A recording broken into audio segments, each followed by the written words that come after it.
Welcome one, welcome all to the Snail Trail 4x4 podcast. If you like going off-roading in Toyotas, wrenching on Toyotas, camping in Toyotas, and maybe even poking a little bit of fun at Toyotas, and of course, hearing about how great mashing metal is in Toyotas, then this is the podcast for you. That's right, ladies and germs. My name is Tyler. And joining me for another recap episode from Moab, Utah, is the one and only Mr. Rock Crawler himself, Jimmy Jett. How are you, Mr. Rock? I'm doing good. Thanks for asking. Yeah. How about yourself? I'm a little sour. Why? A little bitter. Oh. Because apparently a vote happened. I don't know who. I want to know who was how many people were polled in this vote? I have a feeling it was like maybe half a person. Yeah. Maybe three-quarter. Maybe three-quarters of a person. Probably. What was the vote? Who's the better rock crawler? Mm-hmm. Who were the options? You, Lee, or myself? Mm-hmm. And what was the resulting order? Me, number 1, you, number 2, and Lee, number 3. Yeah. I liked the words that went with it, which was something like, in terms of abilities and vehicle that we all currently have right now at this time. Jimmy and Bobcat, Tyler and Kermit, and me and the whale, or whatever he called it. Me and the fat white pig, whale. the white whale. Anyways, I demanded a recount, and I'm getting denied, apparently. No, he recounted. Oh, did he? Yeah. What was he the recount? Said it was me and Bobcat, you and Kermit, and he moved himself farther down the list, but he's still third. Put a bigger gap in it. Yeah. That's funny. No, I've said it before. I think Bobcat is a very simple yet very amazing vehicle. I know. I don't understand how you do with Bobcat what you do. It's really tough to. It does amazing things. You better be careful. You're not going to be able to walk out that door later because your head's going to be too big. No, what I'm saying is like, because I was considering buying new tires, right? Mm-hmm. And I was looking at trying to get 40s. Mm-hmm. And I'm like, it wheels so good on 37s. It really does. And maybe 40s would be better, but it might not. And I would have to fit 40s. I'd really have to like alter the body and maybe change some of the suspension and move the forward axle forward, or and modify it. And it's just works so well right now. It really does. Yeah, it's really annoying. So I'm really considering to just stick with 37s and get some new meat underneath it and just call it kind of good. I think that's a great idea. When we were out on Golden Spike, there was at one point when you were climbing the far right ledge. When the first time you did it, you just walked right up, and the second time you tried to crawl it and it wasn't working. Right. The ledge that our tour guide was like, yeah, nobody in our group's probably going to be able to do that one. That one. And I walked right up it. Yeah. So you were sitting there like getting ready to line up, and he said that comment or said something similar to it to the people that were standing around right there. There was like 5 of us sitting around watching you. And he said something to that effect. And I was like, no, he'll walk right up it. And he goes, I don't think he will. I don't think anybody in our group can get up there. And I was like, it's really, really annoying the shit that Bobcats can do. Right. And then as I was saying that, you went whoop and just walked right up. I was like, see, there you go. I'm out of here. Done. Yeah. So anyways, I just wanted to give in and say that I agree with the recount. Oh, okay. Okay. Yeah, I don't know about the driver side. Maybe the vehicle side. I'm not sure about the driver side. I don't know, man. You seem way more relaxed in the situations you get yourself into. Like as compared to like when I'm in, I don't know, even similar situations that are kind of close to what I've seen you in. I'm like freaking out in the cab. I think that's just our personalities. Maybe. I don't know. mean, you should see me right now. I'm laying down on a couch. Yeah. Relaxed and chill. And you're like upright in a chair. I'm upright in a chair and like bouncing around like I'm on coke or something. Mm-hmm. So yeah, maybe I'm just too high strung. I don't know. Maybe you should go to yoga more often. Yeah. That's maybe true. Drink some tea, man. Drink some tea. Get some coca tea, bro. Yeah. Okay. So anyways, we ended up splitting up the episode here, this recap episode, into 3 different episodes. Yes. Yeah. because there was a lot of really fun stories, and each day had some really cool stuff going on. So we ended up splitting it up roughly into each day for you guys to make things easy. Yeah, for within a little bit of reasons, but yeah, more or less every day. And so before we get into the second day of wheeling, well, which is into Friday, before we get into Friday here, I have a gift for Jimmy. Oh. That box over there that you moved earlier. Oh. That's for you. But we have a gift for one lucky listener. Oh, we do? That you can talk about. Oh, okay. While I go get this box over here. Cool. Yeah. So for one lucky listener, one person only. I mean, I guess you can share it with somebody if you really want to go through that trouble. But we have a 270-degree awning from Ironman 4x4. It's the Delta Wing awning. It comes with the lights underneath it, and it's set up for the right side of the vehicle, passenger side. So really freaking cool kit from Ironman 4x4. We're going to get them on the show here later this month to talk about what they're doing. But go check them out. It's really like when we first started looking into it in this kind of partnership, we started talking to them and seeing everything that they're involved with. They have a bunch of shit on there. To be honest, at first we said, well, we don't really need your suspensions. Yeah, we don't need, that's all I thought they did. Right? And then we opened up their website. We're like, oh, right? Look at all this stuff. It's overloader heaven. It is. It really is. Yeah. They have so much like camping stuff too. They have not only the suspension side of things, but they also have an immense amount of camping things that they're tested and tried, true, down and outback style that they are ever so slightly tweaking to the American market. Yeah. So it's really cool. I like what they're doing. I really like what they stand for after sitting down and talking with their marketing peeps.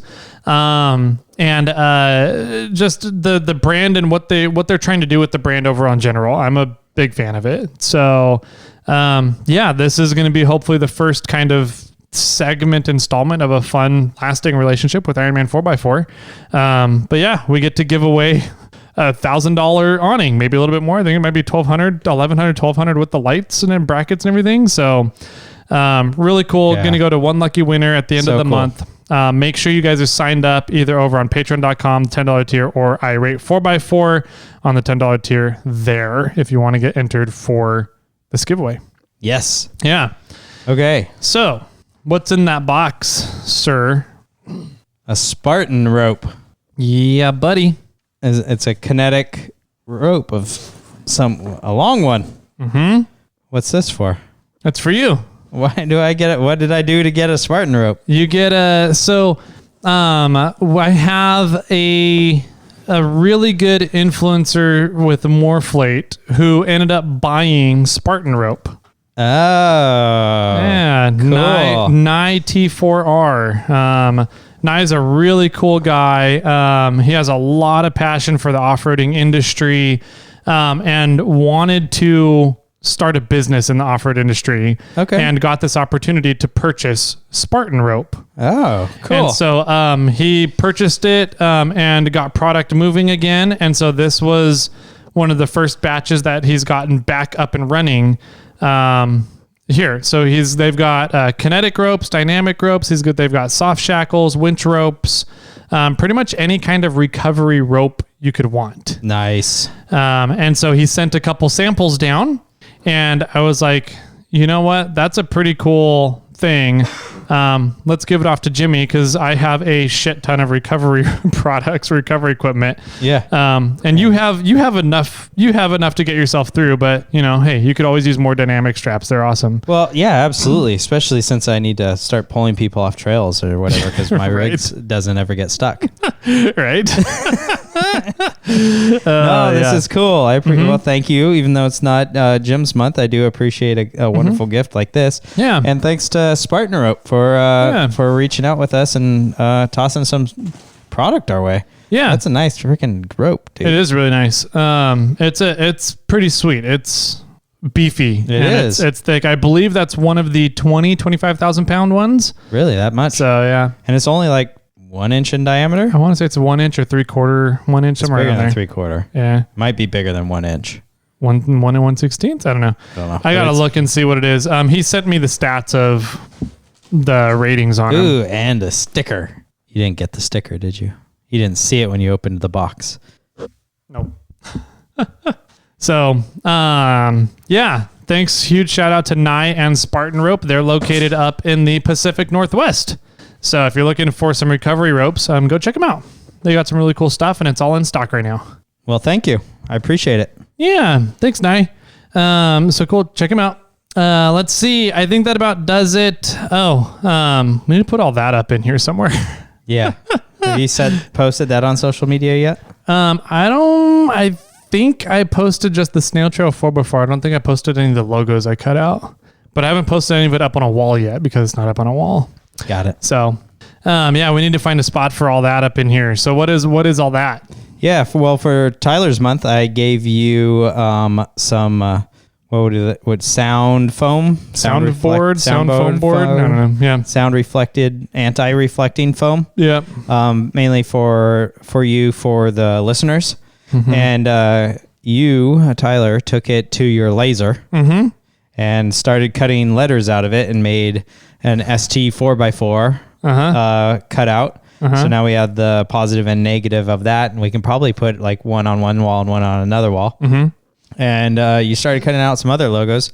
I saw a gear wrench logo. Did you cut out anything else besides gear wrench? I did an MF. Ooh, nice. Yeah, the MF came out okay. It's just there's some really tight, skinny parts of the M that come down that are left in the cutout. So we'll see how they set up, but it came out pretty good. Nice. I was also looking, the Mob Armor one would be a really cool one that would come out really clean on there too. Yeah. So I was thinking about cutting out some Mob Armor ones as well. And then we can kind of create a wall for show sponsors or show partners that we've been partnering with throughout the years. And yeah, that'd be cool. A little wall for them. So yeah, I was playing around with that. And so there's a pile of foam over to Jimmy's right on the couch over there that I need to put up in here. I was going to use it as a pillow. Nice. I think Waffles has been already. Maybe. All right. So let's just get on into Friday, shall we? Yeah, let's do it. Let's see. We're jumping in at the vendor night. Right? Yep.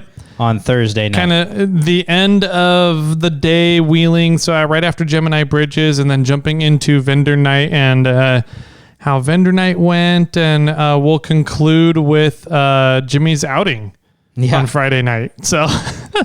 Yeah. Sounds good. Sounds good. All right, man. So without further ado, let's get right on over into Friday out at Moab.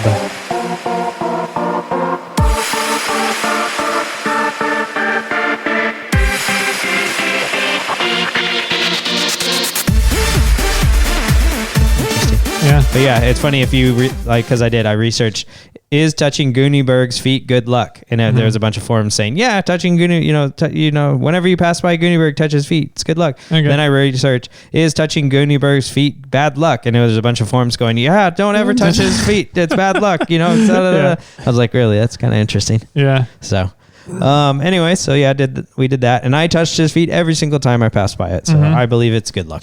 Yep. We went and flexed out on his feet, got some pictures. Yep. Checked clearances while we were there. We did. I was fairly well impressed with the clearances, the clearancing I've done for the 40-inch tires on the 4Runner. And while we were there, we noticed that how flexed or overflexed my leaf spring was. Yeah, on your driver's side rear spring, when you're flexed up and tubbed, like the rear passenger. Rear passenger, thank you. When you're shoving that tire up in the rear there, we're looking at your springs, and it was arced in the back, but then from your axle forward, it sort of dipped down. And I was like, wow, those are new springs. Yeah, 2 years old. 2 years old, and you're already they're already worn out or something. You already flexed them out so much. Yeah. So kind of like, that's really crazy. Yeah. So, drove the rest of the way back. No problems. Went back to the house.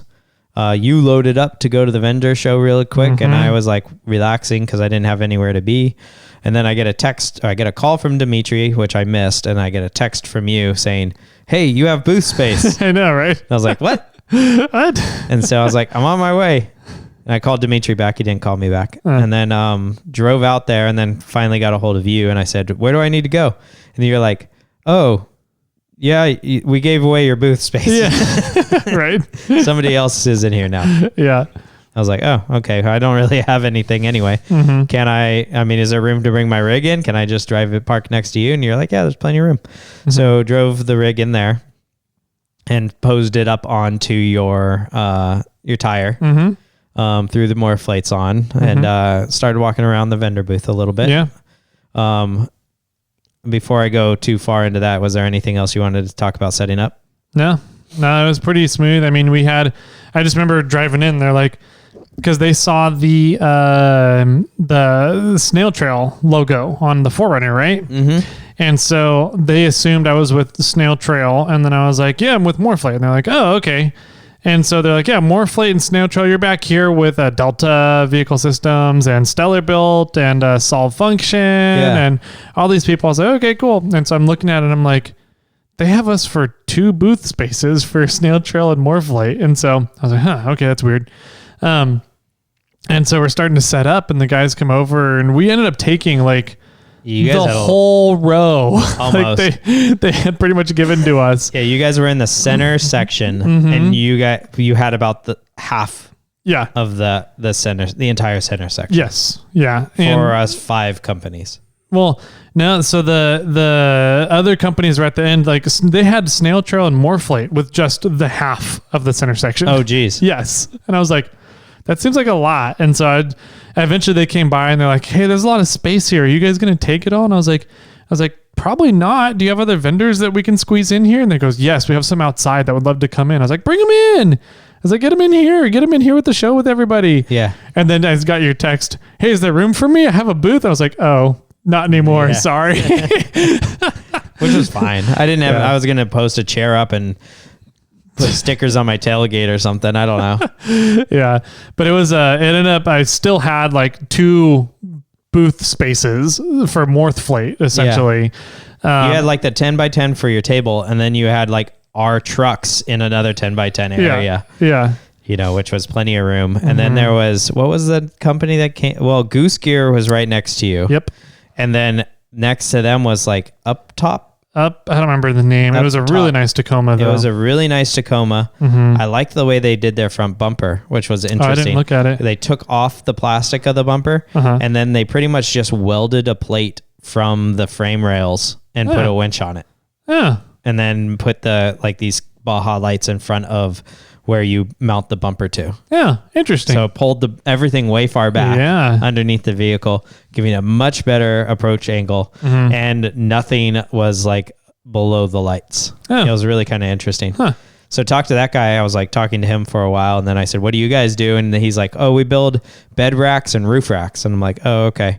And I got no offense to you guys, but I don't really ever plan on putting anything above my cab. Yeah. Like I don't understand why people do it. Yeah. Everybody complains that they're getting horrible gas mileage. And I point out everything that they're putting above their vehicle. Yeah. You know, and how all that ruins gas mileage. And the guy's like, I get it. And I'm like, hey man, if you're doing a good business and you're ready, you know, making money, all power to you, you know, I'm just not going to get one. Yeah. And he said they have blown up. I forget, they were from Colorado. And he said that their business is just going insane. Wow. Like they're making like money hand over fist. They're doing really good. They had to expand their business like threefold. They went from like 2 people in 2020 or 19. Now they have like 20 people working on things here in 2022. And I was like, damn. And I'm like, well, show me what you guys do, you know? And so he walked me around his rig, showed me the roof rack, which looks like a Prinsu, you know, a standard roof rack style. And then he was showing me his bed rack, and the bed rack was kind of cool. It was adjustable in height, and it had interchangeable feet that allowed you to fit it on a whole bunch of different types of vehicles. So the design was the same across the board, but you could adjust the height and you could interchange the feet, so you could put it on a bunch of different things. That's kind of cool. So really clever. Yeah. He also said that he uses a Loctite that's sort of a gel, and it is made that the Navy uses it all the time because it's out in the middle of nowhere and out at sea. And so it's waterproof and it's reusable, like up to 3 times. So you can put Loctite on the bolt, you screw it in, then you could take it out and the Loctite's still good. You can screw it back in. It doesn't ever really harden. Yeah. It just stays as a gel and holds everything Interesting. in place. And Okay. it helps prevent rattling because of that. Yeah. I was like, oh, I need to look that stuff up. All right. So it was cool talking to them. Yeah, and then next down was Delta. Yep. And then solve function at the end. And then Lee was like, where are you? You're supposed to be down here with us. And I'm like, no, my truck's all the way over there. Yeah. Yeah, and then who else? Marlin was on the other side. Stellar Built was right behind you. Profit Cruisers was outside. Descent was there. Descent Off-Road. Descent was. Did they have a booth? Oh, cool. I only met the guy walking around at your booth. So Descent was there. There was Slee Off-Road. There was Cruiser Outfitters. There was Overland Cruisers or something like that. There was a lot of people. 4x4. What was it? S-Sphere 4x4. S-Sphere 4x4. Was that white taco that had the Tacoma colors? Those people were from Israel. Really? Yeah, they'd come. Wow. They came out here. They did Easter Jeep Safari. They stayed the next week, and then they did the first part of Cruise Moab, and then they were going home. Wow. Right? That's crazy. Yeah. They were on the top of the world run. When we were going up, they were coming down. Okay. Gotcha. So, and they were speaking in a language that I didn't recognize. And I know a very little bit about a few languages, and I didn't know what language they were talking. I was like, sort of sounds Spanish, but it's not. What is that? I didn't ever ask them, but okay. Yeah. So I gave them stickers. Nice. Yeah, there was a whole bunch of vendors. I'm sure we could go down the list and figure it out. But yeah, it was really cool. It was fun to be at the booth. Got to meet a lot of people. I saw a few Snail Trail shirts walking around. That was a lot of fun. Thanks, Shy. Shy had one, yeah. Yep. Talked to a guy about gout for a little while. Got to learn a little bit about that and how he does self remedy, and mainly it's just drinking a lot of water. So that's cool. Yeah, had a lot of fun. The vendor night was fun. I agree. It was a good night. Saw Josh there. That's when I first saw Josh in the red taco, or it's not a taco pickup, the red pickup. The red pickup. Okay. Yeah. Nice. And so we went wheeling with him on MetalMasher. The red Tacoma. It's a pickup, 3rd gen pickup. I'm thinking of the red Tacoma that was with us on Golden Spike. Yeah, no. Okay. He was back with me most of the time. Okay. Him and I were BSing. He's a good guy. I don't know what that guy does for a living, but he said he's turning 50 next year. And he just he just loves life. He's just one of those guys. He's just fun. He loves life. He just cracking jokes the whole time, relaxing. He has his truck. I think it has like a 2-inch lift. Wow. But it has this weird, cool kit where you chop the upper control arms and lower control arms in half. Yes. Weld in extensions, and you more or less turn a 3rd gen pickup into a long travel kit. Yep. And you still use torsion bars. And you still use it it's all stock components. It's all stock ball joints. It's just modified upper and lower control arms. Yeah. And otherwise everything's stock. And then because of that, he said that he bought Old Man Emu torsion bars, cranked them a little bit, and he's romping around on 35s. Yep. And then a little bit he bought Old Man Emu springs in the rear to level everything out. Yeah. And then it's he's got a flatbed. He's got a flatbed and big old cargo boxes in the back on each side. Yeah. So it's a very unique truck. And it's super low on 35s. And I was like, dude, that's freaking cool truck. It's great. It's a perfect, in my opinion, that's a perfect platform for Moab. Yeah. Yeah. Just nice and low, a little long travel on it. 35s. It's all you need. And so, yeah, he goes everywhere with that thing. He went everywhere we did. For the most part. And he was he did Cane Creek. He was on Cane Creek with us last year and did everything for the most part that we did. Yeah. And so Brian from 17 Offroad introduced us to Josh last year. And then, ran into him at the vendor show.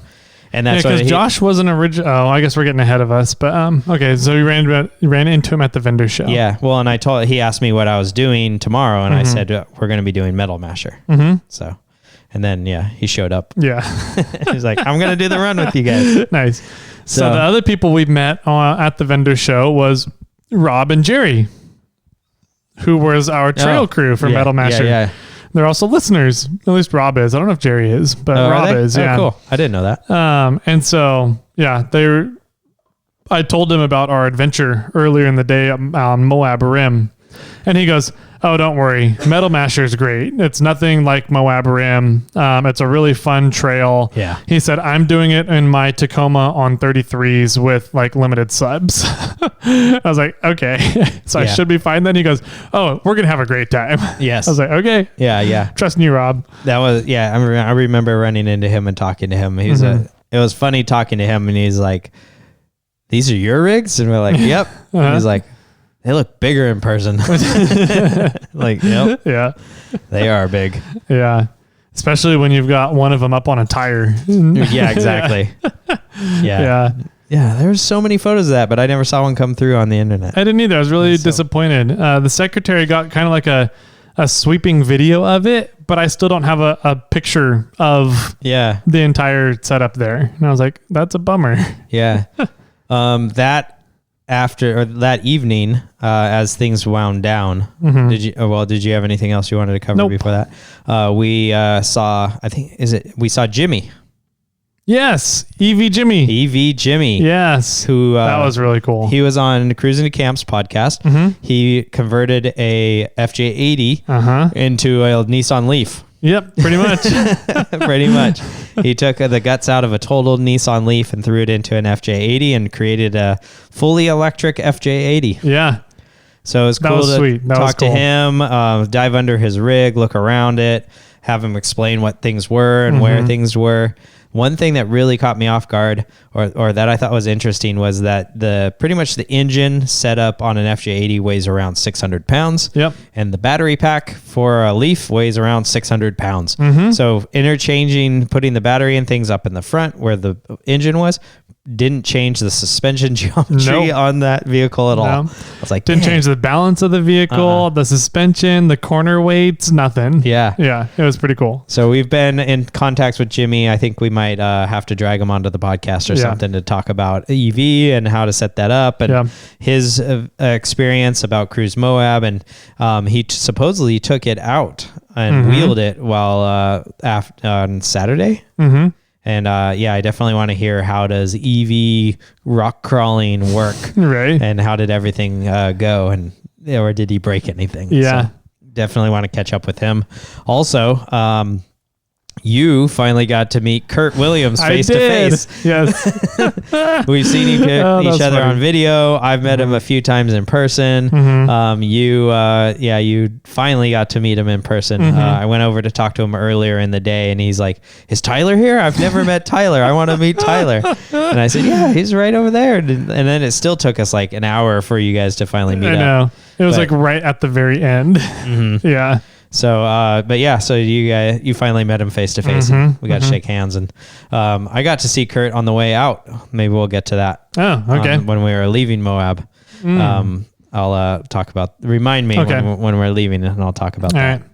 So, but yeah, other than that, there was just Thursday was the windy day. Yes. And so I was just dead tired because it was also hot that day. And so just being out in the sun, I just don't get along well in the sun. I don't know why.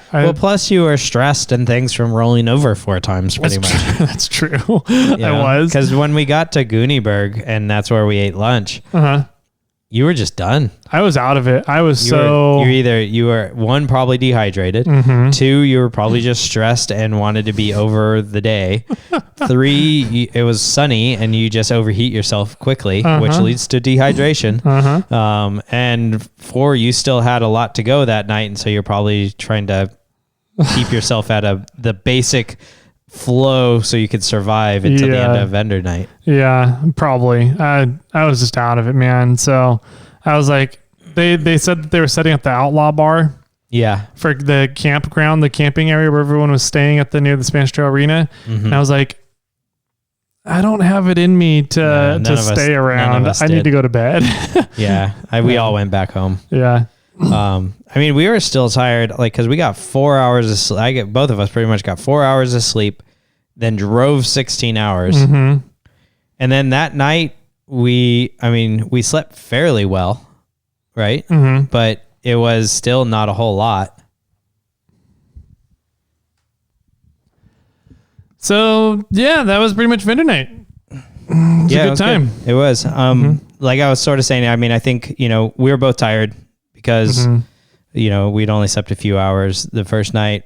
Then after a long day of driving, you sleep that well. New beds, new place. And then we went out wheeling all day and had some fun situations. And so we were tired. We didn't want to go we didn't go to the bar. As much as I do regret not going to the bar and socializing more, but I also I'm really limiting my drinking right now, trying to figure out what the hell is happening with my body, protect my kidneys a little. So I was like, I'm just going to go home as well. Yeah. So, plus we did have somewhat of an early morning the next morning. Yep. MetalMasher was the next morning on Friday. Yep. The MetalMasher sponsored by MORRFlate. Yeah. The MORRFlate MetalMasher run. And so I had been told from a few people that's one of the best trails in Moab. Oh yeah. That's the one most like kind of what we have here in the Sierras out of everything in Moab. Okay. I don't think there's anything like Moab. I don't think so either. I don't think so either. But I was getting a little worried because the whole MetalMasher is rated a 7.5. Interesting. I think it's one of the half rated ones. I don't remember if it's 6.5 or 7.5. But I was like, man, if Moab Rim is rated 7 and MetalMasher is rated 7.5, does that just mean we're going to get, and I know that Pritchett Canyon is rated 9 and everything's just steep climbs with off-hill cambers kind of thing. I'm like, man, is MetalMasher just going to be another steep climbing, just bumping ledges and going off camber the whole time? Like just another extreme of Moab Rim? Yeah. So I was getting really concerned. I'm like, man, I don't want to do that again. I don't want to have to struggle through this all day, be on the struggle bus. No. But it ended up being, it wasn't at all. Yeah. Not at all. I did Moab. Cool. I did MetalMasher like 4 years ago. And yeah, I remembered most of it. And yeah, from what I remember, there wasn't really any off camber stuff. No. So I didn't feel the whole day Friday. I didn't feel ever like we were going to get lifting a tire at any point or anything like that. So, yeah, although my dad told me at one point that I lifted tires a couple times and I was like, oh, I never felt it. Okay. Yeah, I saw it once. Okay. Yeah. So yeah, MetalMasher was a lot of fun. It's a great trail. Great trail. Awesome trail. You get to up to a lookout at some point, looking out over the is that the one with the uranium? No. Mills? Or that was Highway Golden 191 Spike. Or whatever. Gotcha. You just overlook the highway you drive in on. That's right. And you look down at the trail you drive in on. That's right. Yes. Yeah. Okay. It was a good one. That one's a good trail because it's from mild to wild, right? I mean, you can sort of like Top of the World where there's a line which is really steep at the beginning, like this sort of small itty bitty Widowmaker that I went up and nobody else went up. And then there's to the left of that's an even more aggressive line, but then to the left of that's like a mellow line, and then to even farther left of that is like a cakewalk dirt road sort of scenario. Yeah. So you can choose sort of and then to the right of the line I did was sort of slightly less aggressive line than the one I did, I guess. But so there's all these variations, and that happens all the way up all the way up to the ridge. And it, so if you can just pick, you're like, I don't want to do the easy line. I think I'll do the next one up, and then, like shortly after that, there's this like, undercut ledge, and I couldn't do that one like a few years ago. And so I tried it this year and I didn't do it again this year. I didn't make it. And, so I reversed off of that and then went up this other section. And then, everybody sort of did that other section that I went up. You went up it and you got yourself stuck. I picked, so everybody went up that kind of far right. Yeah. And then we had so many people up on top that I couldn't go far right anymore. Cause I was like, I'm going to be stuck halfway up this ledge. I'm not gonna be able to go anywhere. And so I was like, okay, screw it. I'll just kind of go in between those two spots, in between the undercut spot and the far right that everybody did. Yeah. I was like, it's a nice steep ledge. And as long as I don't catch up my bumper, I should be fine. You're right. And so I was like, well, let's do that. Cause that's where I have space to go. And, I caught my bumper and I ended up getting stuck there. Yeah. Yep. Yeah. And you couldn't back up because you're almost literally bending your bumper back, which is gnarly. Yeah. So we're like, okay, let's winch you out. And then you're like, hey, help me. I can't I can't grab my winch controller. I forgot about that. You know, and so you found out to yourself that you need to position your winch controller in a better location. Yep. And we're like, why do you need your winch controller? Dimitri's right in front of you and he's got a reverse facing winch. We're just going to rear winch, we're going to pull you out that way. You're like, oh, okay. I was like, perfect. You can leave that there then. Yeah. Shut Leave my it door. where I don't need it. So Dimitri just, I mean, all you needed is this ever so slight weight on your front end and you pulled yourself up. Yeah. It wasn't anything. I think if I had gone into it doing a Moab bump rather than trying to crawl and just dragging my bumper, I would have made it up just fine. Probably. But since I tried to crawl up it first, I got stuck on my bumper. Yeah. So, right. But yeah.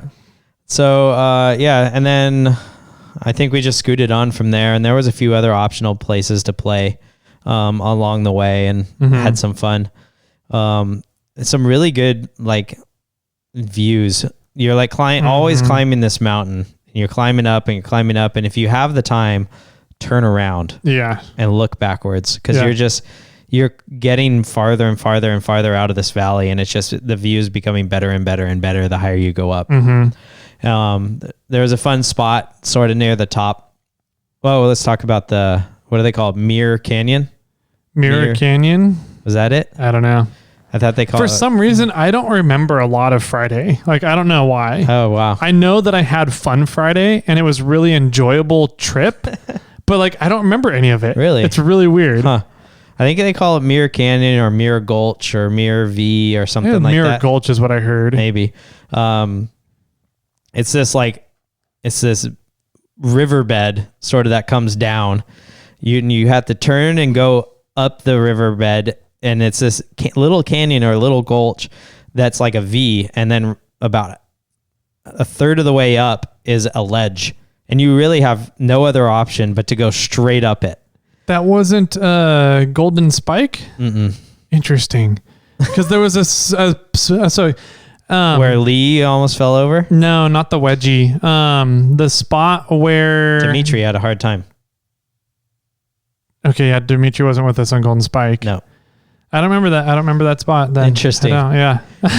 So we went up that, and you went up fine, and Dimitri tried. I remember which one it was. It's a really tight notch. Yes. Okay. Yes. Got it. And they call it Mirror Gulch or whatever it is because off. It would take your mirrors off if you're out of line. Okay, I do remember so that even now. the tour guide Rob was saying, when you go up this section, pull your mirrors in.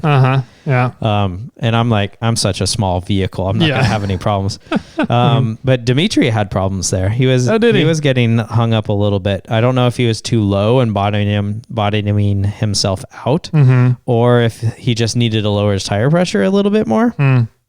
Not sure, but he had to give it a few good hits to get that momentum, the Moab bump, to get him over it. Interesting. It was kind of interesting. And he blamed it on independent suspension, but I don't think so. I'm blaming it on driver. Perfect. Me too. I'll blame it on his passenger. Yeah, it's all Rob's fault. So, and then I went right up afterwards and popped right up and got a good little video of Dimitri driving up it. I'll try and post that up on there. So and I popped right up, and then there was just Gunner behind me, I think, and he popped up. Yeah, when I went through that, I tried to crawl it. Yeah. And I was just like, I should have just crawled this. There's nothing bad here. And it's just the one spot where like traction is very slick in Moab, and it wouldn't crawl. And so I had to go from first gear crawl into just the 4.7K second gear, backed up a foot. And then I did what Dan said, half throttle, half a second. And it went whoop and just popped right up, and I went right out. I was like, okay, cool. Yeah. And I think the reason it's slick there is because there's really only one line. Yeah. Right. And everybody's filling in those sandpaper with rubber from their tires. Rubber and dust. It's just smooth. Yeah. So I think that's what really makes it somewhat tough. But just a little Moab bump there and you're golden. And then we got up to Rock Chucker. Yes. That was cool. And I told Rob. I remember that part. Yeah. And I told Rob, I was like, hey, actually Rock Chucker was before the V. I'm sorry. Okay. It was a little bit before the V. or the Mirror Gulch or whatever it's called.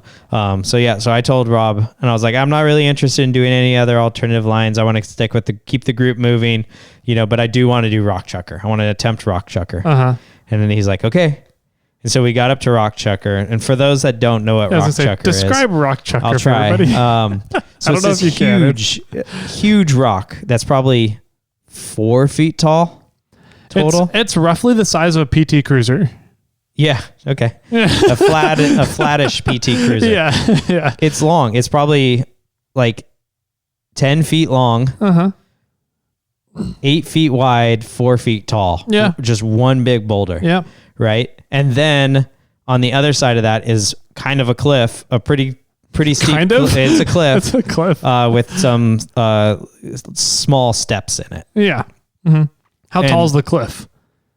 From the top of the boulder.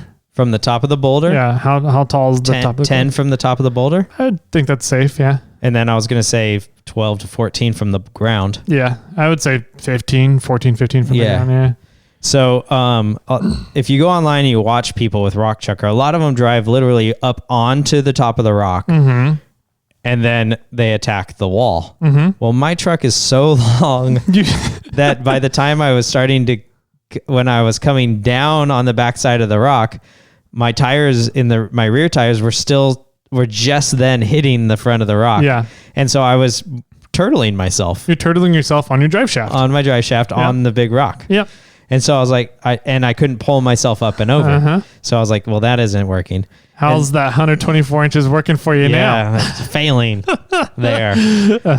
So the last time I did it, I had a really good chance and a really good line on the left side, which is silly. I would have never have get like that was the last place looking at Rock Chucker. I was like, well, no one's getting up that side. If you don't get up on top of the rock, we're going to pull you over to the passenger side of the rock and go up that way. The passenger side, I would like to try it on another occasion. But on the passenger side, you really have to do a hard, like 90-degree passenger turn. Yeah, like you do. Or maybe like 60-degree, right? Because you get up on when you do the passenger side line, I would guess that you're taking your driver's side tires high on the big rock at the bottom. And then as soon as you get like maybe the driver's side rear tire up, you got to start turning up the wall. And that would be just a kind of crazy angle. Yeah, it would.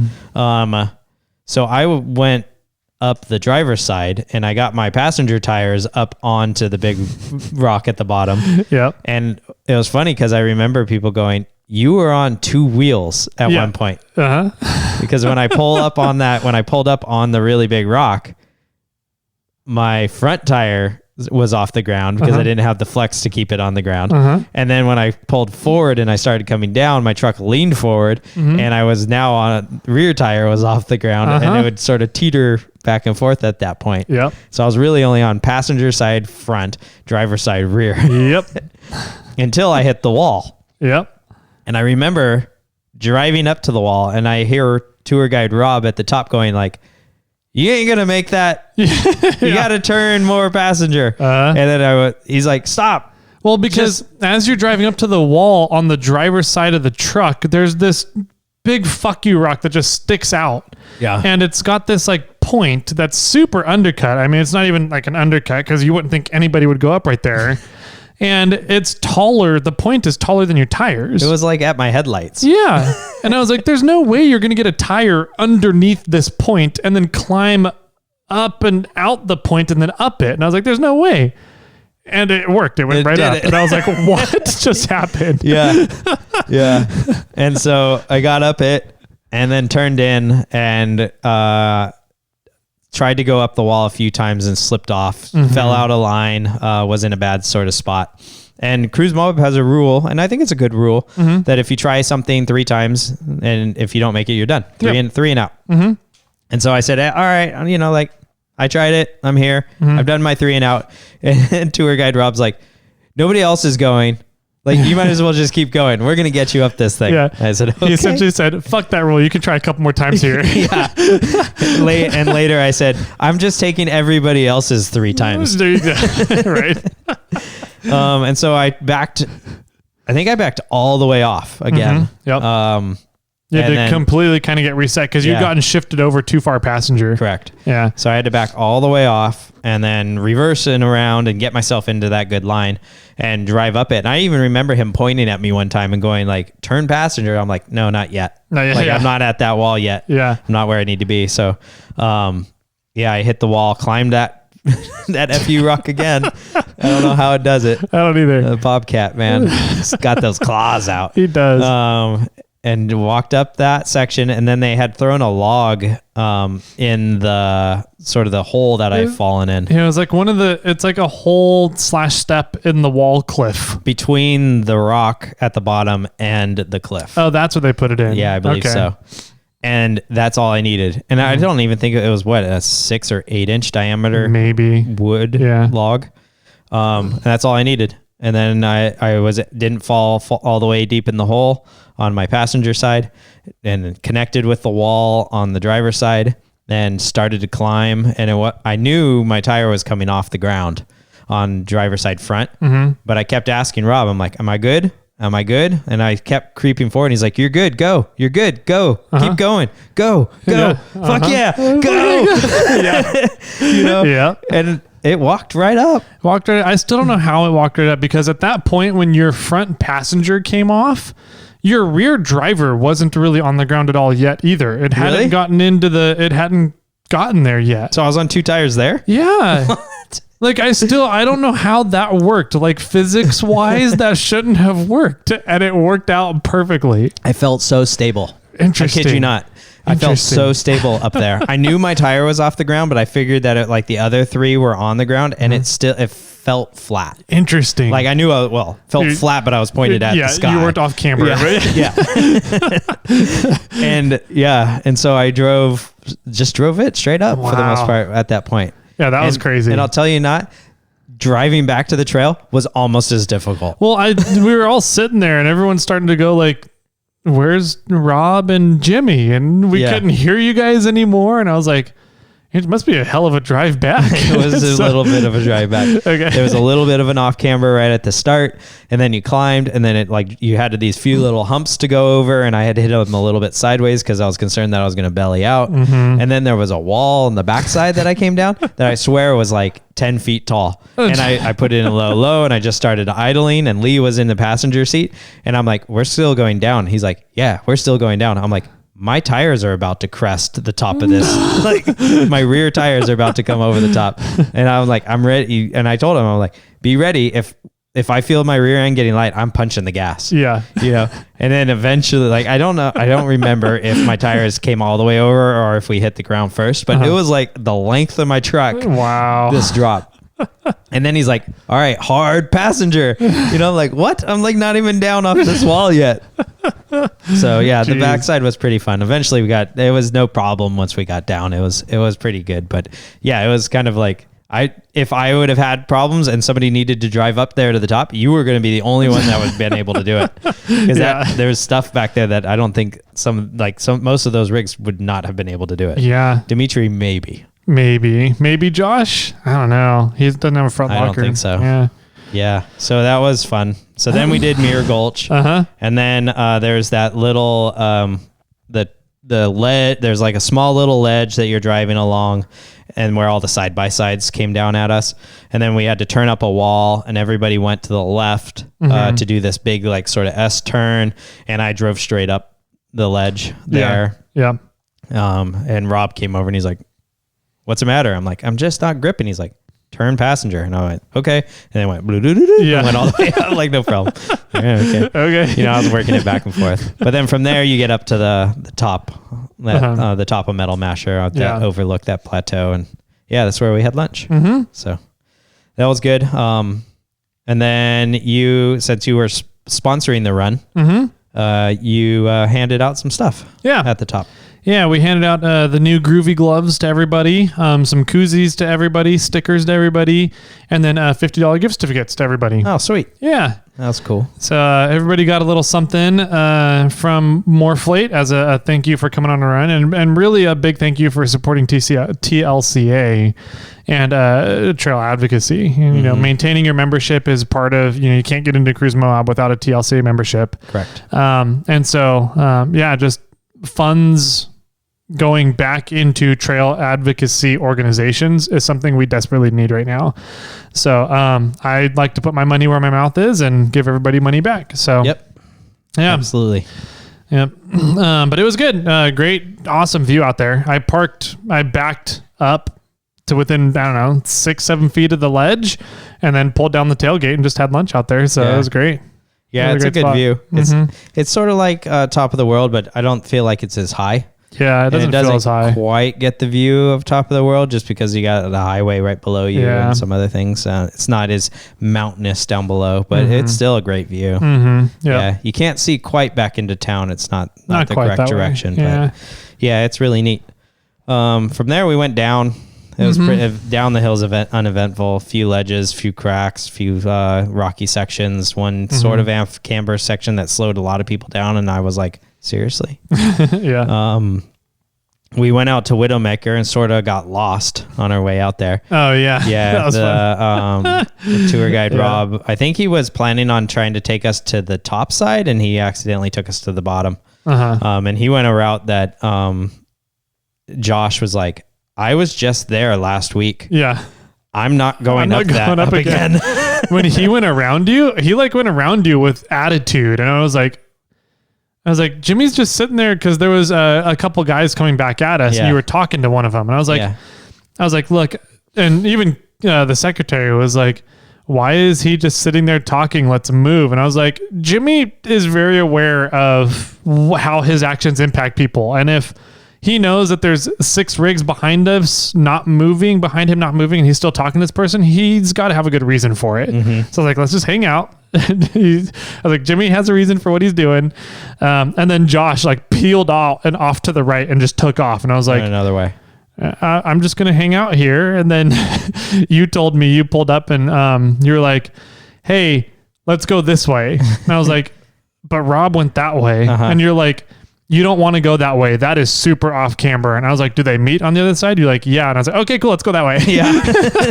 That's what I was talking to that other guy in the FJ80. I'm like, did you just come down from there? And he's like, yeah. I'm like, how is it? He's like, it's scary. Like, I think I'm going to need to change my pants scary. Like I did not want it. I did not like it, but I had no other way to go. Yeah. And I'm like, okay, so, but we can go that way. And he's like, you can go that way. It's just this really gnarly climb.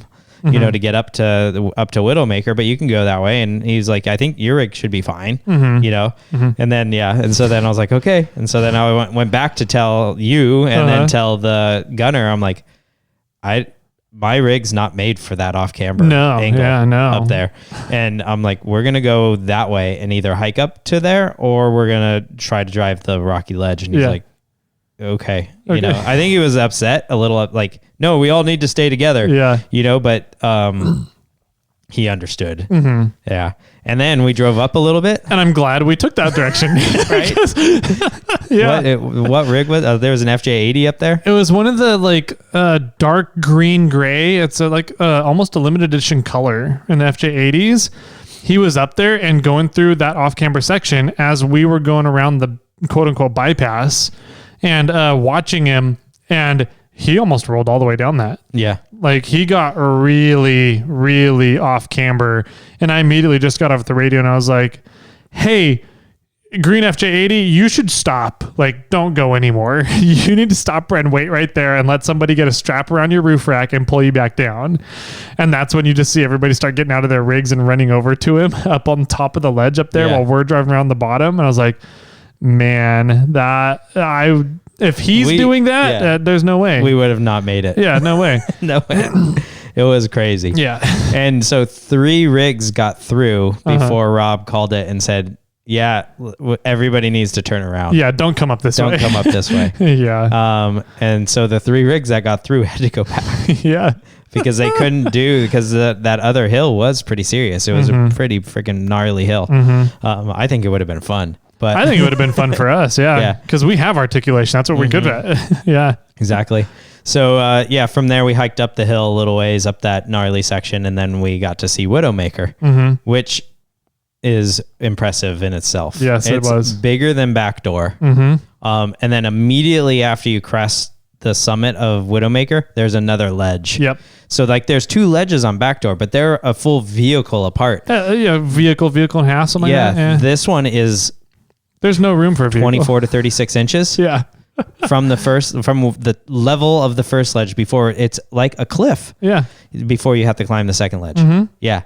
But the second ledge isn't tall. I mean, it was 16 inches, 12, 16 inches. It's not bad. It's not a tall ledge, but you can't climb it by itself. You don't have, you're not going to have the weight. Yeah. Your front end's going to be light. You just crested this and now you're going to have to climb another ledge. Yeah. It would be really interesting to see somebody. It would, it's just like going to have to be a buggy and with horsepower that just has. They're going to have to launch up it and almost jump. It's going to be a rock bouncer that's going to have to jump the ledge. Our tour guide, the gunner, said he's hit it in like the early 2000s in a Jeep on 31s, but the ledge was it was like half as high as it is now. How much it's got dug out. Wow. Yeah, that's crazy. That was just crazy. Getting like climbing up Widowmaker, you almost couldn't do it.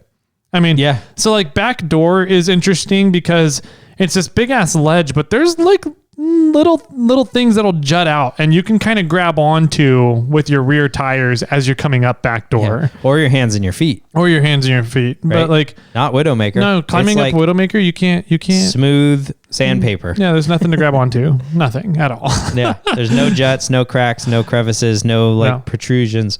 It's just this launching pad. I slid down it like a slide coming back down. So yeah. And then from there, we after seeing Widowmaker, we all jumped back in our trucks and drove back for the most part. Cruised home. You know what I didn't say is on Wednesday I took Clifford to a diesel shop. Yeah. To see if they could fix the exhaust manifold gasket. Yeah, it was perfect. It was less than a block from where we were staying. It was super close to where we were staying. You were able to walk back. And I called the guy on Tuesday driving in. I called him at like 3:00 on Tuesday. And I said, hey, I'm coming into Moab. I'm here for a few days. My truck has an exhaust manifold gasket leak. Can you, on the driver's side, can you fix it? And he said, yeah, I can fix it. If you can bring it by at noonish on Wednesday, I should probably have it done that day. Same day. And I said, excellent. Yeah, I'll make sure to drop it by. I think I went by at like 1 when we got finished with Dan. I dropped it off about 1-ish. And I never met the owner guy. He sent one of his employees out to me. And I said, hey, I'm here to drop off the 7.3 diesel that we talked about with the leaking exhaust manifold gasket. And he's like, okay. And I was like, well, I spoke to somebody and they said that I could drop it off today and it'll get fixed. And they're like, okay, well, let me go look. And he's like, can you start it up? And I said, yep. And so he hopped underneath and he's like, yep, your exhaust manifold is leaking. I said, cool. Yeah, there's actually a bolt right here that there's no head on. It's just the shank of the bolt sticking out of and he's like, oh yeah, I see that. Okay. I'm like, so all you need to do in my mind is pull apart the exhaust manifold, disconnect it from the up pipe, remove that stud, put all new gaskets in, bolt it back together. And he's like, yeah, I think that's all that needs to happen. I said, cool. I said, I'll talk to you guys tomorrow. Yeah. So on Thursday, we we're supposed to do Pritchett and stuff. And then, so I called the guy and he said, oh, I'm sorry, I didn't have time to look at it. So then on Friday now, we get off the trail. And I call him and I was like 4 something. And I said, was that Friday? Yeah. So Friday I told the gunner, I was like, hey, I need to get back into town by 5 and pick up my truck. And they're like, oh, okay. So then sort of at the end there. Because the mechanic wasn't open on Saturday. Yes, the mechanic's not open on Saturday. Or Sunday. Exactly. And we're leaving Sunday. on Sunday. And so we kind of hustled everybody out. And I think a lot of people are kind of happy about that. I think we're like, okay, we're done. We did the trail. Now we're just on the way out. And so I got back to the trailhead and I had like 5 minutes maybe to air up. And I called him and I said, hey, just calling about the truck. How are things? And he said, oh, I'm sorry I didn't get to it. I'll try to do it next week. I said, I'm not here next week. Yeah, I'm not here, dude. I told you I was only here for a few days. You said you could get it done on Wednesday. Yeah. And here it is Friday. It's not done. I'm going to come and pick up my truck because I've got to leave. He's like, oh, sorry. Oh, well. Whatever. Oh, well, whatever. Yeah. And so fucking tourist. Luckily for us, Morgan was back at the house. Yeah. And I sent the coordinates and the address to Morgan. And I said, hey, can you go pick this up? Yeah. You know, there shouldn't be a charge. Yeah. You should just ask for the key and you can drive the truck home. And he said, okay. So he did that for me. So that was, thank you, Morgan. Yeah. But yeah, Garrett's diesel mechanic or diesel repair in Moab. If you're looking for a free place to store your vehicle while you're in Moab, perfect spot. Excellent spot. He doesn't charge for parking. Yep. You can park it right out front. Yep. You know, he won't touch it. He won't touch it. Nope. Nobody will touch it. You'll be good. There's probably security on the building to watch over it. You know, it's, you know, for parking situations, 5 out of 5 stars. Perfect. Yeah. Nice. That's wonderful. Did you leave that review for him? No, but I'm going to. Yeah. So the guy that said he could work on my tow rig and get me fixed up before I drive home didn't do anything. Didn't do shit. Didn't give you an opportunity to go find somebody who could do it. Yeah, he held the vehicle. He never and that's what's really made me mad. If he would have been like Wednesday or Thursday, say, hey man, you know, I've got way too much stuff going on. I'm not going to be able to get to this. Yeah. Okay. That's fine. Yeah. Thanks for letting me know. Yeah. I will try to find, now I have one day, but I'll try to find somebody that can do it. And especially because the guy, I called somewhere else first and the guy said, and I forgot what that one was. It was like Parrots Mobile Mechanic or something like that. I called him and he was like, I could do it, but you should call this company. They specialize in that. And I said, okay. So I called the Garrett's Garrett's diesel mechanic and he said, yes. Yeah. Right. And so I had another company that said they could do it. Yeah. Also. Yeah. Right. And so I was kind of like, man, like you screwed me. Yep. You know, like not that like I didn't make it home, but I could be hurting my vehicle worse. And granted, I took that responsibility by driving the vehicle in the first place, but it was just extremely rude of you to tell me you could do something, but then hold me up and not do it. Man, that customer service. Right. So so that was Friday. So we got back then and I got my truck back and didn't have to talk to them, which was probably a good thing that probably Morgan better. went and picked it up and I didn't walk in there and start talking to somebody. Yeah.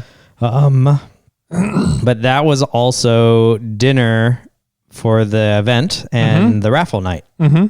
So we all went back to the house. Some of us showered, some of us changed. Most of us just grabbed the things that we needed and left. Yep. And went over to the Spanish Trail Arena. Spanish Trail Arena. I don't know why I can't remember that. Yeah. You can go if you want. Yeah. I've been talking a lot. We went over there. My mouth is sore. I've been having to drink. I don't normally talk this much. You're out of practice. No, yeah, dinner was fantastic. It was good. They had brought over essentially a barbecue truck that does like on-site catering and fantastic food. Yeah. So I ended up getting the pulled pork, and then we also had, let's see, what else was there? Beans, coleslaw, and something else with it. But yeah, the potatoes, I think. Macaroni and cheese? Some potatoes. Yeah. So really good food. One plate and then drink. So sodas, pretty much sodas and water. And then we sat down and they started, saying, hey, everybody, here's the way the raffle is working. You could not buy tickets here. You had to buy tickets during your registration. Because they didn't want to have to deal with, having to have somebody sell tickets there on site. So you had to buy tickets with your registration. And then they had a couple of different buckets, there's 5 or 6 different buckets set up with, 40 60, 80, 100, 200, 4Runner, Tacoma, except there was no 4Runner bucket. There was no pickup bucket. There was no pickup bucket either. There was mini Tacoma. truck. There was a Tacoma bucket. Yeah. But no mini trucks. I almost went and put up a paper that said 4Runner on it with no bucket and just have a big sad face.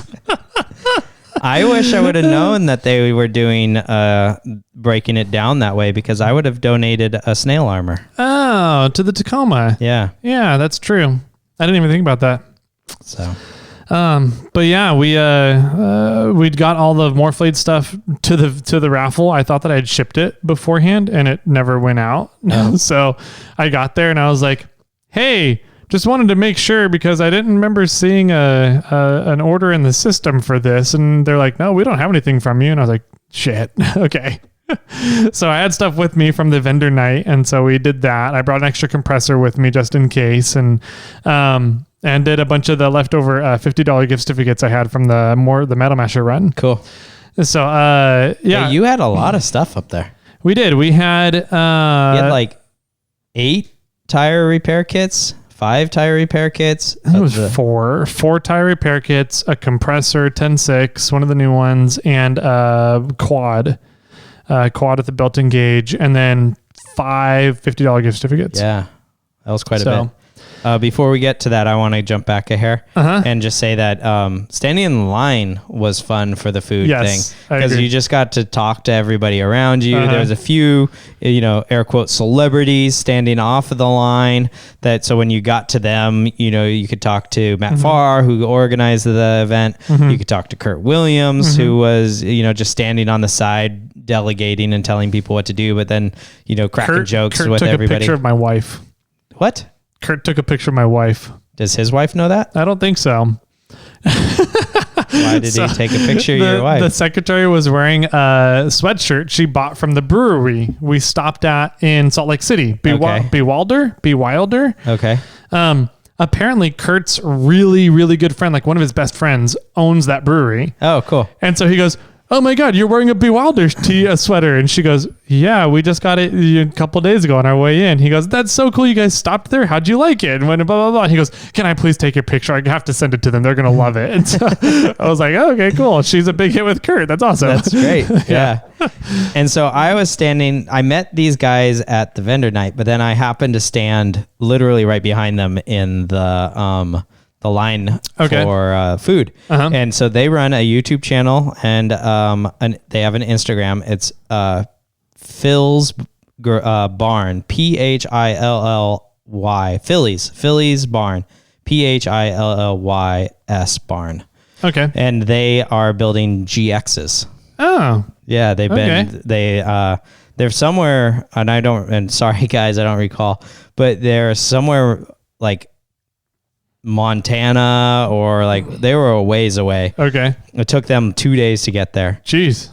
And they said that everything they buy is just rusted out and it's just bad from all salts in the roads and everything. And so they've talked about like chopping the front half of one of them off and rebuilding a frame from scratch and making it higher so they could sit the engine in there and have better articulation. So it sounds like, I haven't checked them out yet, but I'm sure they're pretty new to the game, but it sounds like they're doing some pretty cool stuff. Nice. So wanted to give them a little bit. To keep them on shout out right there. Yeah, definitely. We'll check them out. We had a good conversation. I was talking to like the guy that does the filming and the kind of the main host guy, and and so at first they're like, "Who are you?" And I'm like, "I'm Jimmy from Snail Trail 4x4." They're like, "I think we've heard of that."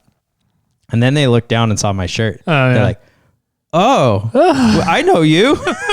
I was like, yeah. So then we started diving deep and talking about analytics of YouTube. But it was kind of, I talked to them for a little while at the vendor show. Okay. But they were really cool guys. Yeah, a lot of fun.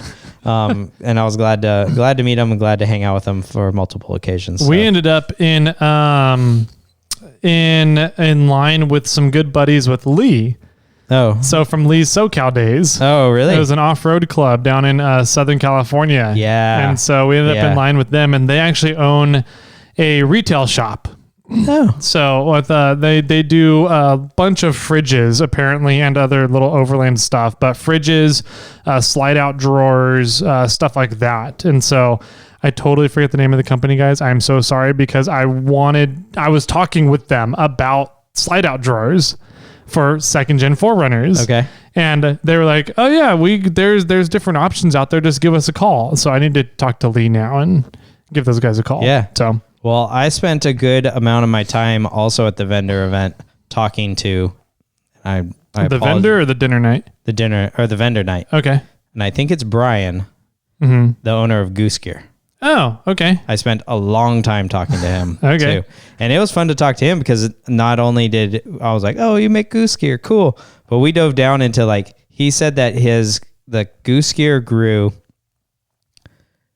40% in 2020 and an additional, I think it was 60% in 2021. Yeah.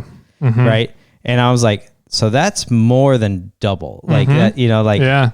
It's just, and he did roughly did the math, and he's like, it was 210% when you add them, grow it together or whatever. And I'm like, so, and then I dove into the question is like, so how do you manage that? Yeah. Like as a business owner, how do you deal with, how do you manage that much growth that quickly? And how do you not implode? And I think he really appreciated me not asking him questions about goose gear, but more wanting to know the business side of things. So yeah, we had a really good conversation about that.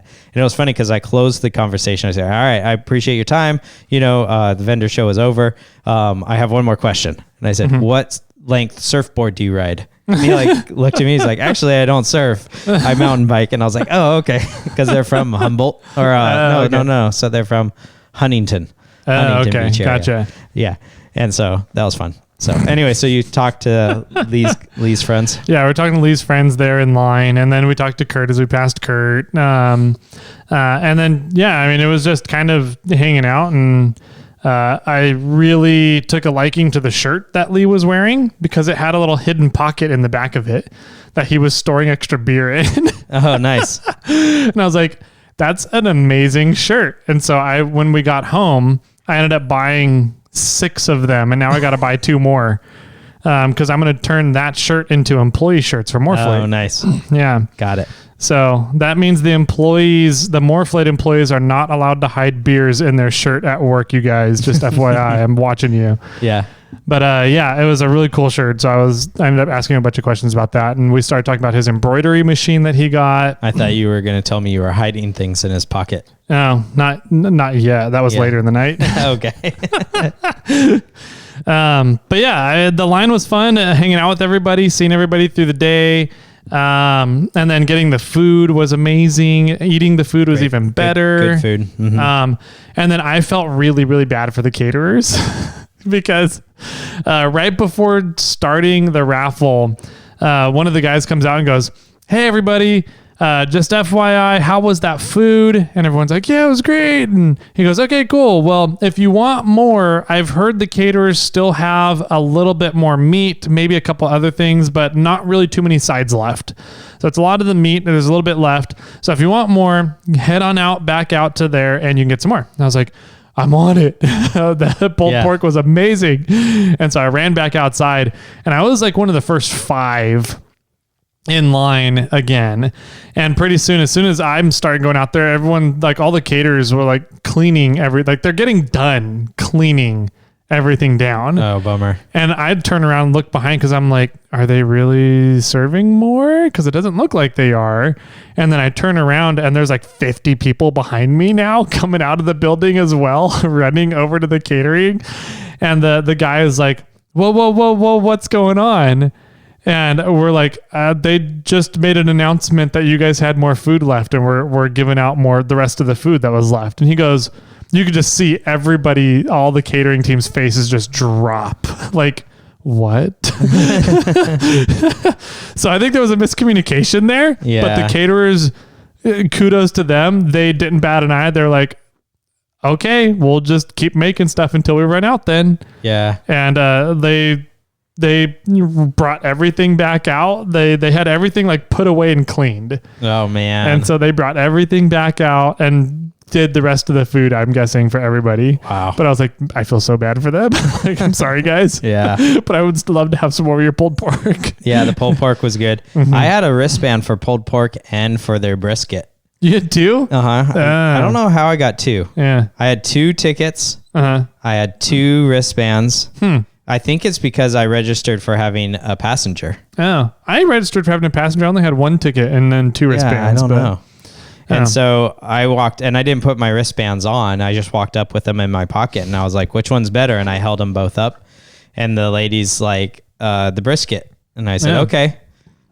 And then Josh was right in front of me. He's like, oh man, I really wanted the brisket. I'm like, what'd you get? He's like, the pork. I'm like, well, that's what my other wristband is. You want to trade? And he's like, yeah, I would love that. Are you cool with that? I'm like, I don't care, man. Sure, trade. Yeah. And so I gave him the brisket, and I took the pulled pork, and it was super tasty. It was really good. So, yeah. So anyways, dinner was phenomenal. Paku Roba was there with coffee. Yeah. And so we had coffee after dinner as well. Yep. I had decaf. I had regular. I think, didn't you give me your regular? I did. Yeah. So I you and Lee went down, and you're like, hey, there's coffee over there. And I was like, what? It's all Where's out, this though. coffee? And you're like, but they're all out. And I was like, why would you do that to me? He's making another pot. Gotcha. Okay. Yeah. So, because the regulars were gone. Like as soon as he poured the pot of regular into like the thermos or whatever, people would come over and drain it. yeah. Right. And I didn't want regular, but I made a cup. And I was like, man, this is coming out slow. And then I realized it was the regular because it was lower on the pot. Gotcha. And so I made mine, and I was like, well, I'm going to be up all night. And then you're like, I want coffee. And I was like, well, all they have is decaf. And you're like, oh man. I'm like, oh, you want a regular? Take mine. I'm going to go down and get a decaf. Yeah. So I went back down there, and he's like, we're all out. I'm like, even decaf? And he's like, oh no, we got decaf. I'm like, perfect. Cool. So I went and got a cup of coffee. I went back and sat with Stellarbuilt. Okay. I was wondering where you went after that. Yeah. Gotcha. Where were they at? They were to the left of you, sort of against the wall. Okay. In the bleachers. Okay. Cool. Below Casey and the 559. The 559 crew. Caller guys. Gotcha. Yeah. Okay. After that, it was just kind of the raffle. Yep. And they went through all the prizes, and there was a lot of prizes. It was really cool. There was a lot of prizes. Yeah, Dimitri was a little upset because there was that fridge when they're like, oh, there's a fridge here. We don't know who donated it, but whoever donated it, thank you. Was it Dimitri? Dobinson's fridge. Was it? It was from Stellarbuilt. So Stellarbuilt donated this Dobinson's fridge. Yeah. And they didn't announce Stellarbuilt. That's funny. So he was a little upset. So I learned my lesson about that from King of the Hammers. Yeah. Because I donated something to the volunteer raffle, and I just assumed they knew what a MORRFlate was. I don't know why, but I just assumed that they did. And so I was like, here you go. She goes, okay, cool, thanks. And just put it up. And then when they went to announce it, they had no clue what it was. They didn't know. There wasn't like the name on it or anything. And so they were just really confused about it all. And it was a complete disaster. And I was like, so for this one, I was like, hey, do you guys know what's in these boxes? They're like, no. And I was like, it's a ultimate tire repair kit. And they're like, oh, cool. And I was like, do you know what's in this box? He goes, no. I was like, it's a compressor, our new 10.6 compressor. Do you know what's in this bag? He goes, oh, that's the MORRFlate kit, right? And I was like, yeah, good job. Nice. Yeah. So can you talk about your dad winning? Not really. So there was 2 Donald Larsons. Yeah. There. I was wondering what would happen if that, I'm like, how are they calling just names? And there's 2 people probably with the same name. I was thinking that the whole time too. And then it happened, right? Right. To your dad. Yeah. To my dad. And so my dad said, Donald Larson, you won this swag bag from Metal Tech. And so he got up to go and get it. And another Donald Larson went running down the bleachers in front of my dad. Yeah. And grabbed the bag before my dad could really get down there. And my dad was like, oh, okay. And the guy's like, yeah, I won it.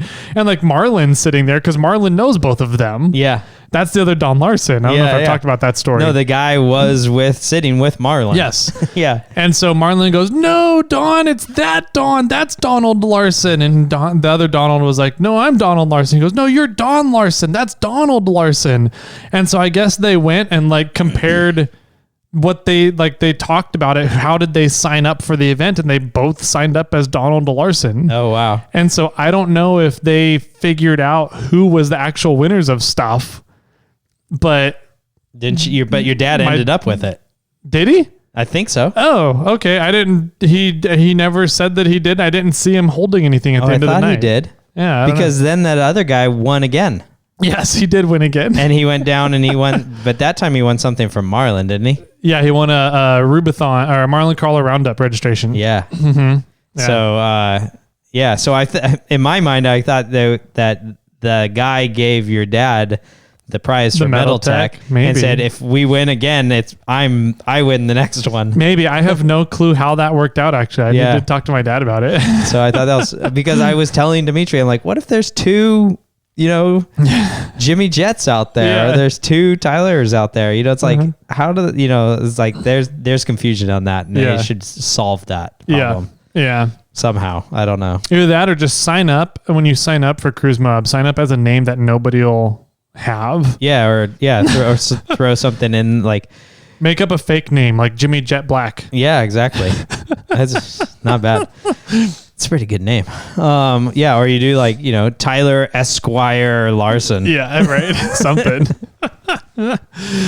But vendor night was cool. They had a lot of really cool prizes. It was fun to see it, the people winning. Delta Dave had a lot of really cool stuff in there too. Yeah, he did. And he won. He did win something too. Yep. Yeah. And did Dimitri win something? He did. I thought so. Yeah. Yeah, he won a trasharoo. Oh, did he? Yeah. Nice. Yeah, he won a trasharoo. Nice. So some people in our group won some stuff. You and I didn't. We didn't win anything, but that's all right. That's fine. Yeah. I'm okay with that. I was happy to be there supporting the event. So yeah, exactly. Yeah. That was vendor night. Friday night. I immediately went back because I was tired. And you didn't come back in until we heard stomping around 1:30, 2. Yeah, about that. So Lee and I went to go find the brand new looking white SUV from Toyota. Oh, the Sequoia. Or no, it's not a Sequoia. It's not well, I don't know. Quote unquote. Yeah, quote unquote. Air quotes, so, according to the engineers that were there. At the end of the night, I was talking to Josh, and I was like, I want to go look at the new Sequoia. And he was like, oh, the Toyota people are camped right next to us. Come back to our camp. I said, okay. So we drove down to their camp, and I walked over to the campfire with all the engineers. They're like, can I help you? And I was like, I wanted to check out the new Sequoia. And they're like, this new Sequoia is not out yet. I'm like, but there's a new vehicle here. They're like, oh yeah, the new white SUV is here.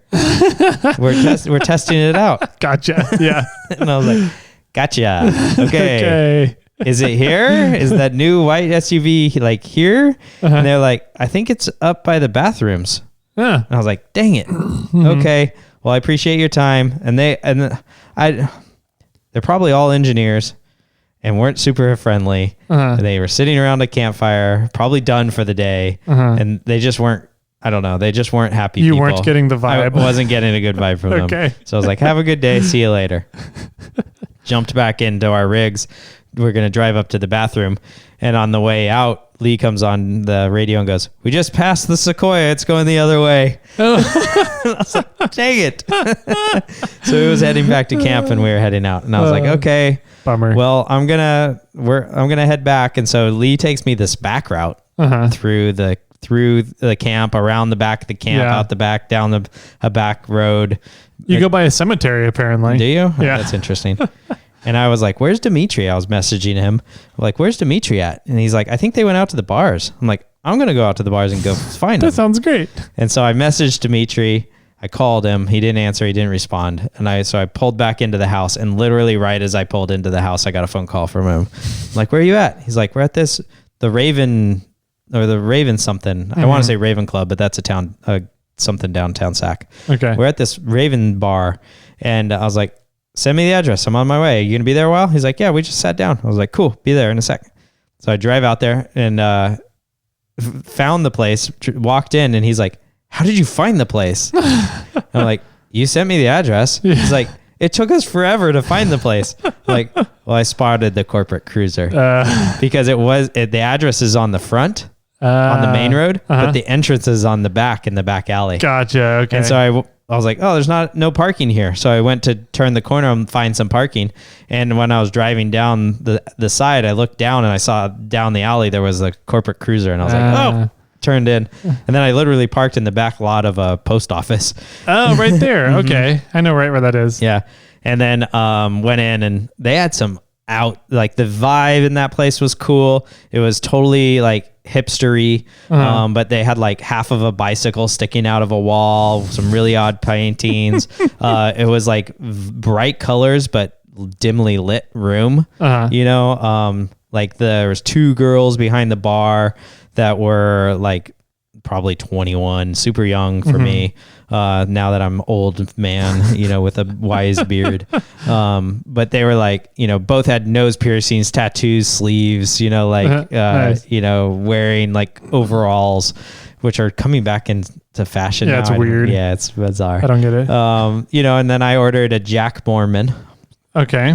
Which is what Mormons call other Mormons that are no longer like practicing Mormonism. Okay. Yeah, so if you're a Mormon that's no longer practicing, you're a Jack Mormon. Okay. And so I was like, perfect. I'm in Idaho or Utah. I need a Jack Mormon. Okay. So it was more or less. What's in a Jack Mormon? It was a whiskey, sweet vermouth, and then like a blueberry puree. So good. It was pretty good. And then I didn't order anything. Maria ordered a spicy blonde. Who's Maria? Anthony's girlfriend. Oh, okay, cool. Anthony is just a friend with Dimitri, and then they stayed in the back lot behind her house illegally camping, as Dan would say. Yeah. And was working in the booth with them, you know. And I don't know if they had planned to be at Cruise Moab together, but I think it just worked out that way. So Maria was there. So it was Rob and Dimitri, and then Anthony and Maria, and then me. Okay. And she ordered a spicy blonde, which I don't know what that was. And the server heard a spicy margarita. And so she brought a spicy margarita out, and she drank it, and she's like, that's way too spicy for me. And I was like, well, why don't you order another spicy blonde and I'll take the spicy margarita. She's like, you sure you want to try it? And I was like, sure. And so I drank it. I'm like, whew, that is spicy. Like it was just like fresh jalapenos or something like that in it. And it made it it had a kick. It had a really good kick to it. I don't know if they put infused alcohol in it as well, but it was spicy. So it was good. We finished that, and then we closed our tab, and then we went over to Woody's. And Woody's was freaking jumping. It was packed. There was a cover band that was playing everything from Stevie Wonder to Led Zeppelin. There was every type of person in that bar that you can imagine, from like grandmas in biker outfits dancing to preppy kids, you know, that didn't belong there. Yeah. That felt, you know, visibly looked like they were out of place. Okay. You know, and they probably felt like it, and everything in between. Okay. You know, and it was just off the hook. And so we got there, somebody ordered tequila shots, and somebody else ordered beers. And then we found a corner that wasn't occupied and hung out. And then the guy that owns the Mega Cruiser, the big white Land Cruiser that looks like a first gen Hummer. Did you see that? Oh, he showed up, and so we started talking to that guy. I forgot what his name is, like Chance or Chase or something like that. Okay. Talked to him for a while. Dimitri was trying to put the smooths on him and see, I don't know why, for business sake, you know, like that kid must have money. Let's become friends with him. And then, so then somebody else ordered drinks, and then I went up and ordered some tequila shots for everybody, and then we decided it was bedtime for the most part, and we all took off. Okay. And then it was about 1:30 when we got home. Somewhere around there. And then, went to bed. And then we had to be up at like... Early. I was up at like 6:30. Yeah, it was a 7:30 meet time, 8 a.m. leave. Yeah, for Golden Spike. Yeah. On Saturday. So, yeah.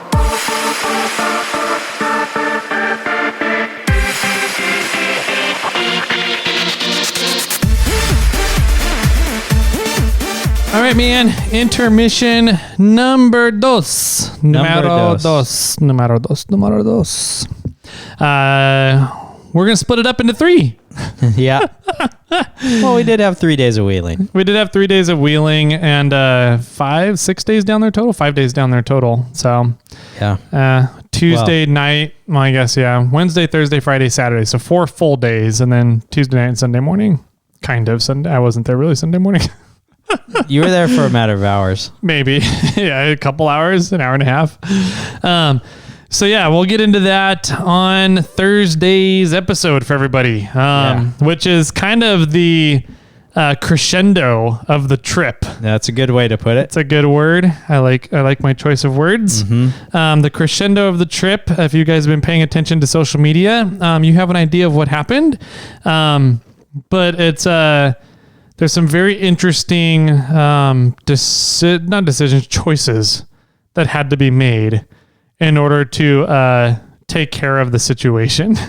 Yeah, definitely. Yeah. And so our last day we ended up running the trifecta, which is Poison Spider, Golden Spike, and Gold Bar Run. Mm-hmm. So it was a good day, and I think we could pretty much close it out right there. Yeah, man. So I guess if anybody wants to see some of the pictures and content from the week-long trip over there from everybody, just go look at social media. Look at 4x4 Toyota Tyler, Snail Trail 4x4, MORRFlate Cruising to Camp, Dirty Koala, Stellar Built, Eurosonic. God, what are some of the other ones? I know. There's a bunch of them all over the place. So check them out. There's a lot of really cool stuff coming out on social media from the last week. And that's all I got. Yeah, I think on Thursday we will cover, we'll do the giveaway, and we will do birthdays. Yep. If not, we'll play a little bit of catch up at the beginning for everything that we've been missing out on in the start of the months. Mm-hmm. So cool. Yeah. Sounds good. Jimmy, do you have any final words for everybody out there? Pizza. And with that, my friends, keep crawling.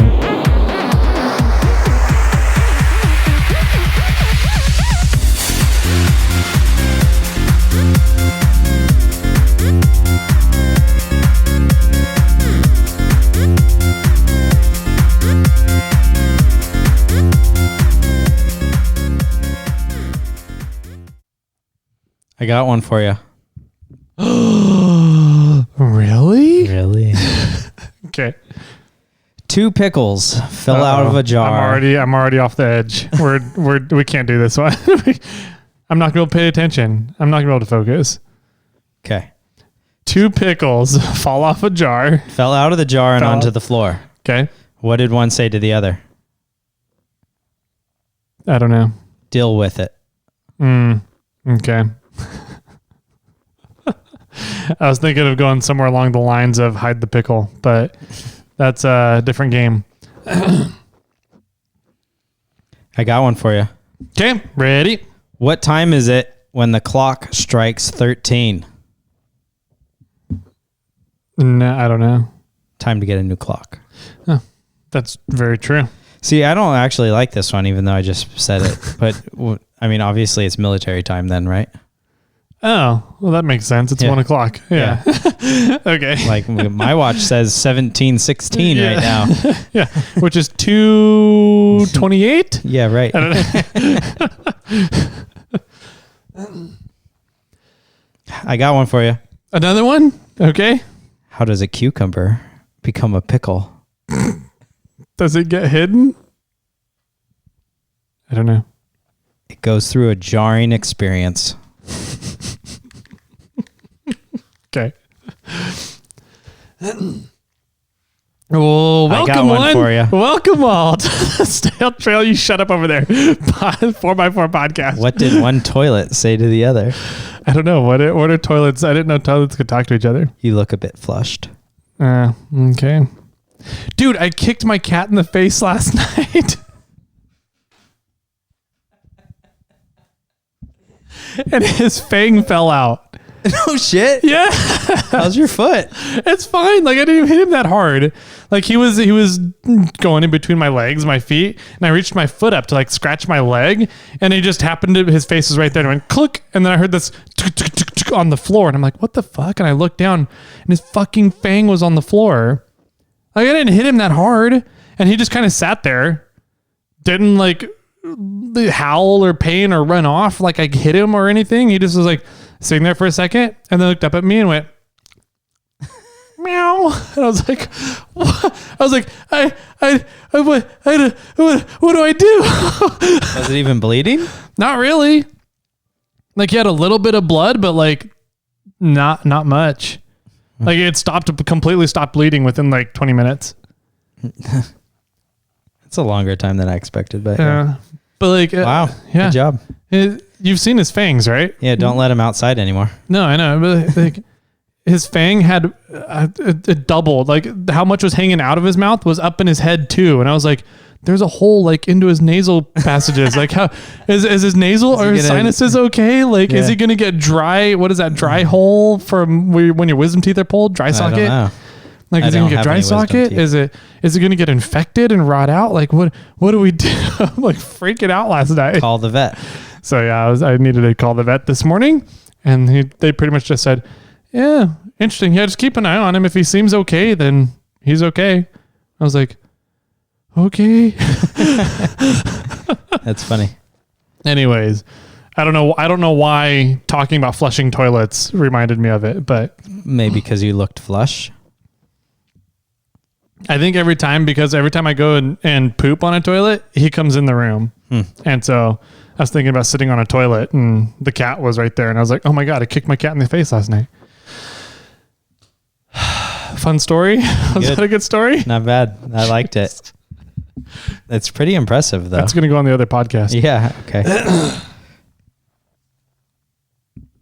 Well, welcome one. Welcome all. Don't do it. To the Snail Trail 4x4 podcast. If you like going off-roading in Toyotas, wrenching on Toyotas, camping in Toyotas, and maybe even poking a little bit of fun at Toyotas, and of course, hearing about how great it is to mash metal in Toyotas, then this is the podcast for you.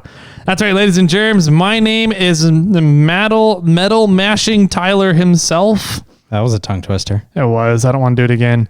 Tyler, did I say that already? I don't know if I did. Metal mashing Tyler himself. Metal mashing Tyler himself. Yeah, I just made you say it again. Damn it, Jimmy. We're starting over. Just kidding. Over here next to me. I got one for you. No, we're done with that. We're done with that segment. Why did the dinosaur cross the road? I give up. Because the chicken wasn't invented yet. I give up. I can't do this anymore. I quit.